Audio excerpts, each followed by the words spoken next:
his place. Do you understand what I have done for you? He asked them. You call me teacher and Lord, and rightly so, for that is what I am. Now that I, your Lord and teacher, have washed your feet, you also should wash one another's feet. So, napakaliwanag dito mga kapatid na tayo ay kaya din natin, or sinabi ng Panginoon dito sa sa kanyang aklat na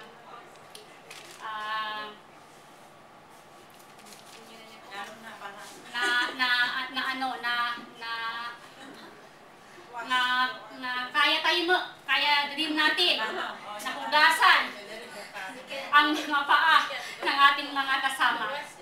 So, sabi niya dito, why you call me teacher?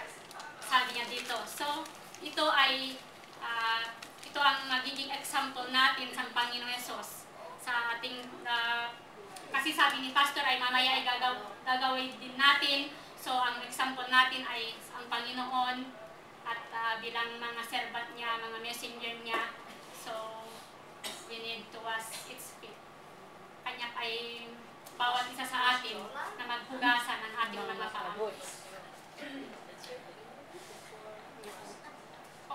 Okay, 9 minutes. So, what does that mean for us today, this message? Ano ang ibig sabihin ng message sa atin sa umagang ito? So, are you ready to become a servant of God? Are you ready? Are you willing that God will also wash your feet and be ready